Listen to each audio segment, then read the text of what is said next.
कैसे हैं दोस्तों? जैसे कि कल हमने बाजार के लिए बात की थी कि एक पुल बैक बनता है। तो आज पुल बैक तो किया, लेकिन वो पुल बैक किसी काम का नहीं है, क्योंकि हमारे यहाँ ऐसे ही होता है कि वो गैप अप में ही खत्म हो गया। उसके बाद सारा बाजार वहीं का वहीं, और जहां बाजार ओपन हुआ और वहीं का वहीं आज क्लोज हुआ है। चलो आओ चलते हैं एक बार स्क्रीन पर, वहीं समझते हैं। ये है मेरे सामने निफ्टी का चार्ट। अब निफ्टी के चार्ट के ऊपर आप देखो, जैसे हमने ये ट्रेंड लाइन मार्क किया था कल, तो इस ट्रेंड लाइन के पास इसने यहां पर एक डोजी कैंडल बनाया है। अभी अगर आप इसकी क्लोजिंग और ओपनिंग और क्लोजिंग देखोगे तो ये सेम ही है।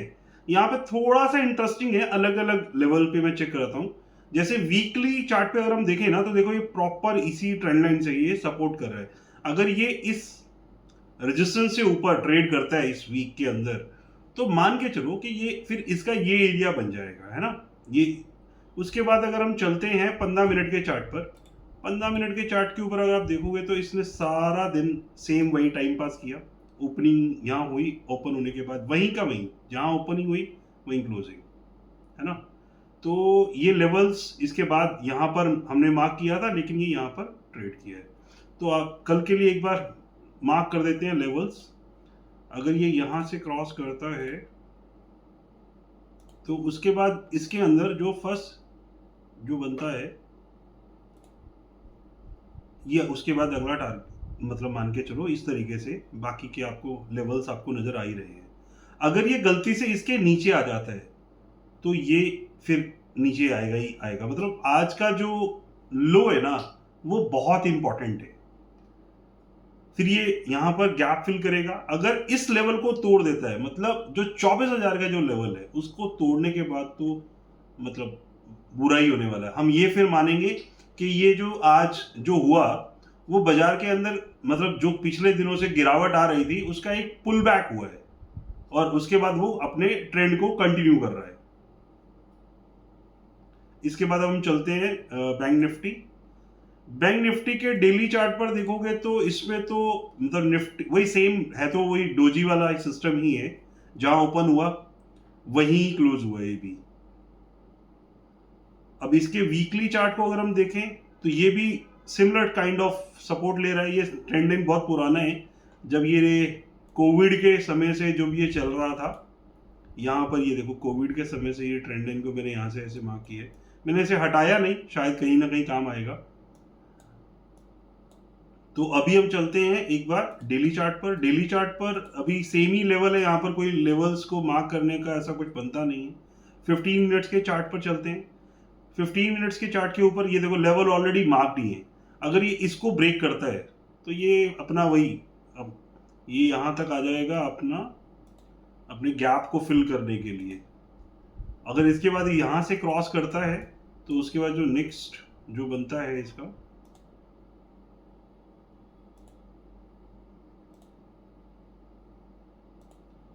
मार्क, ये वैसे ऑलरेडी मेरे जो लेवल्स है मार्क ही रहते हैं, ज़्यादा बार मेहनत करने की ज़रूरत नहीं पड़ती है।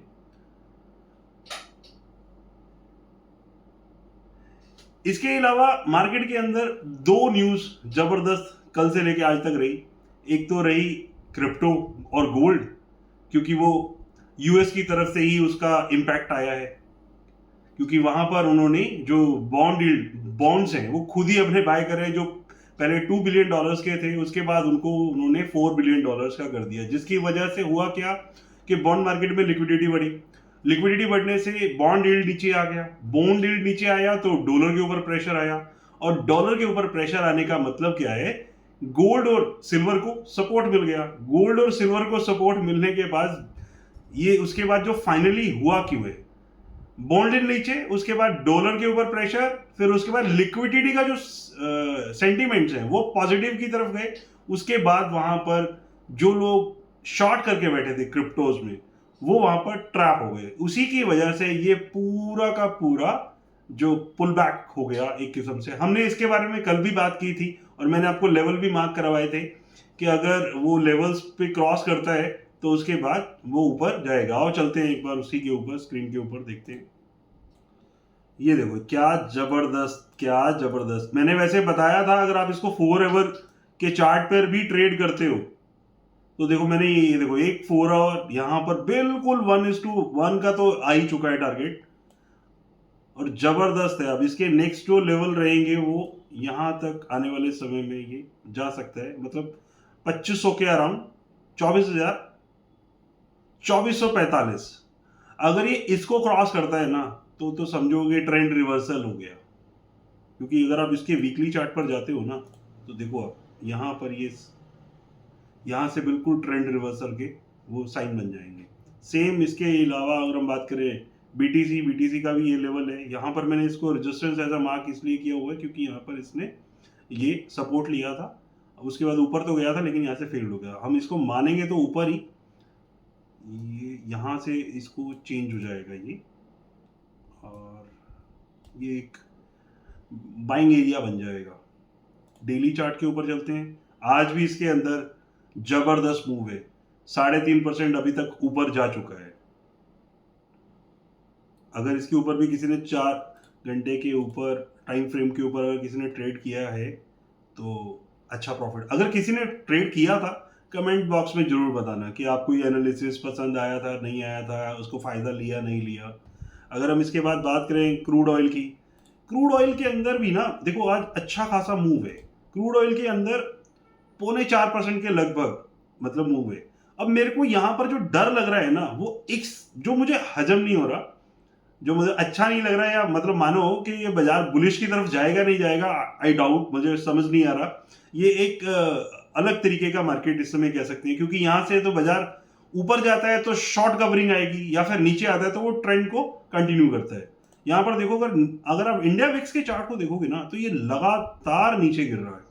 ठीक है बाजार आज ऊपर रहा, ये मान लिया हमने, लेकिन फिर भी इसके अंदर जो ये चेंजेस है ना ये बिल्कुल लो लेवल पे कर रहा है। अगर इसके अंदर कुछ भी मतलब वापस की तरफ पुल बैक करता है इंडिया विक्स तो वोलेटिलिटी बढ़ेगी। तो वो तो डिपेंड करता है कि बाजार आने वाले समय में हमें कैसे बताएगा। कल गोल्ड के अंदर भी बहुत अच्छा मूव आया, तकरीबन 2.5% के आसपास का मूव था। वहां पर तो ये देखो ना यहाँ से ट्रेंड रिवर्सल यहाँ से होना ही था। एक मैंने इसके बारे में जब मैंने इन्फॉर्म नहीं किया, क्योंकि मैंने रील्स पे इन्फॉर्म शायद किया हो तो किया हो, लेकिन लॉन्ग वीडियोस तो हमने कल से ही स्टार्ट किया है। सिल्वर के ऊपर भी इसके ऊपर एक रिवर्सल बन सकता है। अगर ये यहाँ पर एक अच्छी क्लोजिंग देता है तो सिल्वर के ऊपर भी एक अच्छा अप ट्रेंड भी हम देख सकते हैं। अगर ये जो आपके पास ये लेवल है इसको आप अपने पास नोट कर सकते हो। अगर इसको अच्छे से क्रॉस करता है तो इसके अंदर भी एक अच्छा चेंज आ सकता है। अगर हम डॉलर की बात करें, डॉलर के अंदर थोड़ी बहुत है गिरावट, ये वही रेजिस्टेंस ले रहा है, ये जो पुराना रेजिस्टेंस है। लेकिन जो सबसे इंपॉर्टेंट चार्ट है ना वो इस समय का है इंडिया विक्स। इंडिया विक्स के अंदर कोई मूवमेंट नहीं है, और ये ही सबसे मुझे थोड़ा सा ये लगता है कि किस तरफ को बाजार जाएगा, थोड़ा सा प्रेडिक्शन करना डिफिकल्ट है। और इसके अलावा एक और मार्केट में न्यूज़ थी, मैनिपुलेशन, कास का मैनिपुलेशन। अरे भैया इतने समय हो गया आप लोगों को काम करते हुए, उसके बावजूद आपने एक सिस्टम बनाया, उसके अंदर भी 6 दिन के अंदर आपने मान लिया, पकड़ लिया, लेकिन ये ऐसा मैनिपुलेशन हुआ ही क्यों? आपको क्या लगता है ये रिटेलर्स का धोखा नहीं है कि यार आप बताओ तो सही। अगर आप बताओगे, रिटेलर को समझाओगे कि ये हमने चेंजेस किए हैं, आपने बेसिक्स तो मतलब बेसिक कह सकते हैं, मतलब एक आपने तरीका बता दिया, ये इस समय के बाद ये होगा, इस समय ये होगा। अरे भैया उसका पूरा मेथड क्या है ये तो समझाओ ना। जैसे आपको जो प्राइसिंग है, चेंजेस होते हैं वो नजर ही नहीं आते, आपको एनएससी की वेबसाइट पे अलग से जाना पड़ता है उसको देखने के लिए। मैंने इसके लिए भी रील बनाया हुआ है, आप थोड़ा सा स्क्रॉल करोगे तो आपको मिल जाएगी, उसके बारे में भी आप अपनी राय जरूर बताइएगा। ये मैनिपुलेशन जो हुआ है ये करवाया गया या हुआ है, मैं ये तो नहीं कह रहा हूँ कि सेबी ने कराया, लेकिन उन्होंने बताया तो है, लेकिन ऐसा होना नहीं चाहिए था। मैं मानता हूँ इसको कि ये नहीं होना चाहिए था, मुझे ऐसा लगता है। तो मैं आशा करता हूँ आज का ये जो एनालिसिस है आपको पसंद आया होगा, आपको काम आ रहा होगा। अगर आपको काम आए तो इस वीडियो को लाइक जरूर कीजिएगा। चलिए मिलते हैं अगले वीडियो में। Thank you.